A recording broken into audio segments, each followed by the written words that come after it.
ក្រុមកំភ្លើងធំអាសនលខាត់កាន់តែគៀកក្នុងការឈានដល់គោលដៅមួយក្នុងចំណោមគោលដៅកំពូលរបស់ពួកគេនៅរដូវក្តៅដោយយោងតាមការចេញផ្សាយរបស់ Bill Sport បានឲ្យដឹងថាក្លឹបយក្សនៅ Premier League បានឈានដល់កិច្ចព្រមព្រៀងលើលក្ខខណ្ឌផ្ទាល់ខ្លួនជាមួយកីឡាករ Sesko គាត់រីករាយនឹងយុទ្ធនាការដ៏អស្ចារ្យក្នុងឆ្នាំ 2024-2025 នៅក្លឹប Leipzig ដោយសុទ្ធបញ្ចូលទីបាន21គ្រាប់នៅគ្រប់ការប្រកួតទាំងអស់ក្នុងការបង្ហាញខ្លួន45លើកទម្រង់លេងរបស់គាត់ត្រូវបានកត់សម្គាល់ឲ្យក្រុម Arsenal ដែលធ្លាប់បានបង្ហាញចំណាប់អារម្មណ៍ក្នុងការចុះហត្ថលេខាលើខ្សែយុទ្ធស្លូវេនីកាលពីរដូវក្តៅមុននោះបានបន្តការខិតខំប្រឹងប្រែងរបស់ពួកគេជាមួយនឹងជំហានជាក់ស្ដែងបន្ថែមទៀតនៅពេលនេះក្លឹប RB Leipzig ត្រូវបានគេជឿថាកំពុងរំពឹងថាមានការដាក់សំណើផ្ទេរកីឡាករ Sesko តាមតម្លៃផ្ទេរជាមួយនឹងរបាយការណ៍បញ្ជាក់ថាក្លឹបនៅអាល្លឺម៉ង់ទាមទារចន្លោះពី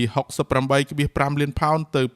85.5 លានផោនខណៈពេលដែល Arsenal មិនទាន់បានដាក់សំណើដេញថ្លៃជាផ្លូវការប៉ុន្តែពួកគេត្រូវបានបញ្ជាក់ថាបានប្រស្រ័យទាក់ទងពីឆន្ទៈរបស់ពួកគេក្នុងការបំពេញតាមតម្លៃរបស់ Leipzig ក្លឹប Bundesliga កំពុងទន្ទឹងរង់ចាំសំណើជាក់លាក់មួយនៅក្នុងប៉ុន្មានថ្ងៃខាងមុខនេះហើយទំនុកចិត្តត្រូវបានបញ្ជាក់ថាការព្រមព្រៀងពេញលេញនឹងអាចកើតឡើងមុនការប្រកួតបើករដូវកាលរបស់ក្រុម Arsenal កត្តាសំខាន់មួយសម្រាប់ Sesko គឺជាឱកាសដើម្បីលេងក្នុងការប្រកួត Champions League នៅរដូវកាលក្រោយស្របពេលដែល Leipzig បានបញ្ចប់ត្រឹមចំណាត់ថ្នាក់ទី 7 នៅ Bundesliga ដោយបានខកខានក្នុងការលេង Champions League ខណៈពេលដែល Sesko រក្សាភាពស្ងប់ស្ងាត់មិនមានការរំជើបរំជួលសម្រាប់ការផ្លាស់ប្ដូរមួយគាត់ត្រូវបានគេនិយាយថាមានការចាប់អារម្មណ៍ចំពោះគំនិតនៃការតំណាងឲ្យក្រុម Arsenal សម្រាប់ការលេងនៅ Champions League ក្នុងប៉ុន្មានសប្តាហ៍ថ្មីៗនេះ Sesko ក៏ទទួលបានការចាប់អារម្មណ៍ពីបរទេសថែមទាំងទទួលបានការផ្ដល់ជូនដ៏ច្រើនពីក្លឹបនៅអារ៉ាប៊ីសាអូឌីតគឺក្លឹប Al Hilal ផងដែរទោះជាយ៉ាងណាក៏ដោយខ្សែប្រយុទ្ធរូបនេះបានបដិសេធសំណើ